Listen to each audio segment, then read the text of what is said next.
It is Valentine's Day here at the LCS, and there is no one I would rather interview on Valentine's Day than Meteos, who I'm now joined by off of his victory. Meteos, are you guys back?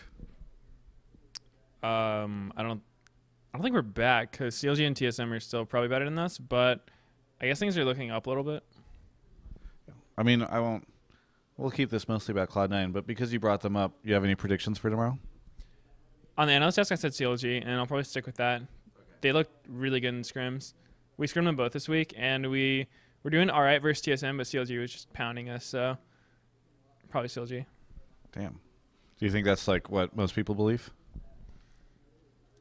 I'd say so. CLG looks pretty unstoppable right now. I think that if TSM does manage to beat CLG, though, it might like tilt them as a team because usually they're playing with a lot of confidence now and a lot of momentum, which is good when you're doing well, but it can really backfire if things start going wrong. So I guess we'll see how it goes. Now, do you know that from personal experience? Personal experience, seeing other teams do it, just like paying attention, I guess. All right, well, okay, if you guys aren't back yet because those guys are still on top, where do you think you guys are right now? Have you recovered? You're on the upswing. Everything's getting better and better?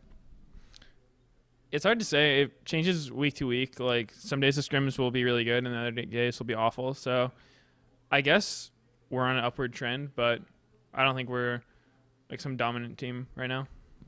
Now, that last game felt very dominant, despite the fact that you don't feel like you're a very dominant team. What happened in that match? Why were you guys able to pull out the win in, I think, like 26 minutes? Well, honestly, a lot of the games snowballed just off early game. We had a comp with not much playmaking ability, so our goal was just to like chill and let the game progress. They had a really heavy like playmaking comp. You know, they have like LeBlanc, Jarvan, Thresh. They really want to make plays on us, so the whole game's consisting of them trying to do stuff and us trying to not let them do stuff. And actually, a huge turning point was right in the beginning because Jarvan almost died level 1 because he kept getting hit by spears after they invaded and we were sort of waiting for it. So he had to burn one of his health pots, which doesn't seem like a huge deal, but it actually is a really big deal because junglers only start with 2 health pots, so basically half his sustain's gone. Jarvan already has a hard time clearing, so it just made so he really couldn't do anything early game, which gave me a free gank mid on Shifter, which got him really low. Eventually, he was able to pressured out Shifter.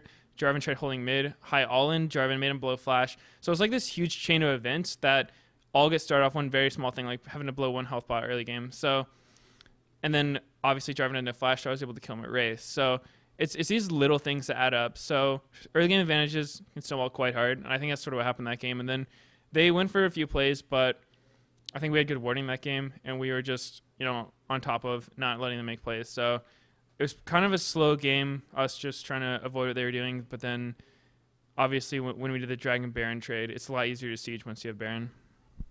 Now, there's been a lot of discussion about Dignitas recently. I mean, Crumbs, especially after his departure. What do you feel, or how do you feel about them as a team at the moment in terms of their strength and maybe some of their weaknesses? I think it's really hard to say what goes on inside other teams because you don't know how the players communicate with each other or anything like that. But obviously, it's really hard when you pick a new jungler because I feel like jungle is the role that is the hardest to get acquainted with. Like when I joined Cloud9, there was a lot of arguments, especially between me and Hai, over like how we wanted to play the game. And so I think that can happen a lot of times just because the jungler is sort of responsible for all the early game decision makings. And so if he feels pressured by his team, if his team doesn't think he's doing a good job, if he doesn't think his team's doing a good job, there can be a lot of like tension in the team, which just makes everyone play bad. I don't know if that's necessarily the case with Dig because I don't know what goes on there, but I'm just saying that's something that can happen when we have a new player come in. On top of that, they also have 2 Korean players, which I think could just make communication really hard. I've never had the experience of playing with a foreign player like that, but from what I've heard and just sort of noticed, I think it can make communication very difficult. And so, I mean, they're probably trying their best, but like it's really hard when you have to replace jungler like that. Speaking of their new jungler, Cloud9, now that you've played against him and also I assume that you probably did a little bit of studying on him before the match, what do you think of him so far? I've played against him in solo queue a lot. I always just saw him as this solo queue player who's in every single game. And so he's a good player because he's constantly ranking at the top of Challenger, that sort of thing. And there's usually a really big gap between solo queue and competitive games, especially for junglers, because in solo queue you can play Rengar and build full AD and win most of your games, but if you try that in competitive, you're just going to look really dumb. Yeah. So I think he's handling the change decently. Obviously, that game was hard for him just because he wasn't put into a great position from the beginning, there wasn't a lot he could have done unless we made mistakes for him to capitalize on, but we tried to avoid those. So it's hard to get a read off that game. Really tough situation for him, but he's looked all right in his other games. Pretty solid, like some mistakes, obviously some inexperience, but I think he's a solid player. And from your perspective, you were playing jungle Nidalee. I was just seeing some conversation lately. What is your thought? Do you think that you have to save her and pull her out in only certain situations? I mean, are you a big fan of that? Like, what are your thoughts on jungle Nidalee as a whole? I think jungle Nidalee's pretty strong right now. She was kind of overtuned with the jungle because she was a good jungler before they made it so you could hunt neutrals, but then once you could hunt neutrals, it was just a whole different ballgame, like way too strong. Yeah. So she's overtuned, but the thing holding her back, I think, is the fact that she doesn't really fit the jungle role that well. She's not this like attack damage bruiser-esque champion who buys a sight stone and can do a lot with little gold. She's more of like this AP carry bruiser champ. So it's kind of interesting. I like getting to play new stuff. It's cool. She's extremely good in solo queue, no doubt. She's pretty much permaban. And then competitive, I think she has a lot of early game pressure, so she can fit into a lot of team comps, but if you fall behind on her or can't really get an early game advantage with her, or like if your team gets behind, she can be really, really hard to do stuff with just because she doesn't really bring you utility, no CC.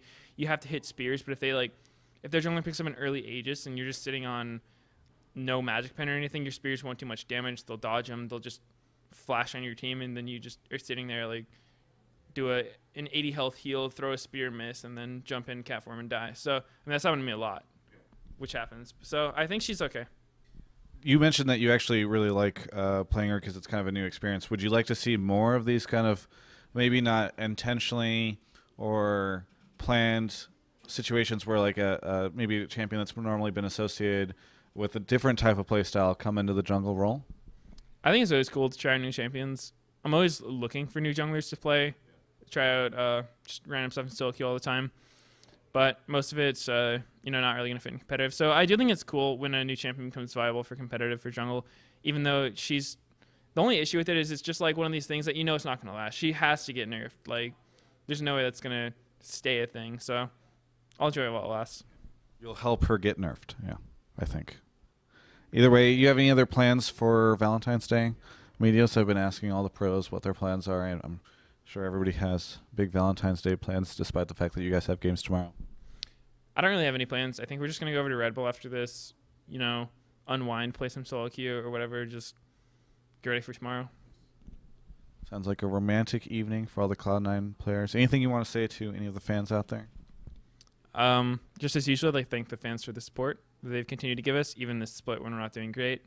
And hopefully we'll keep improving for you guys. And, yeah, just thanks. Happy Valentine's Day, Meteos. Thank you. For everyone else, you can check out the rest of our coverage of all things LCS at ongamers.com.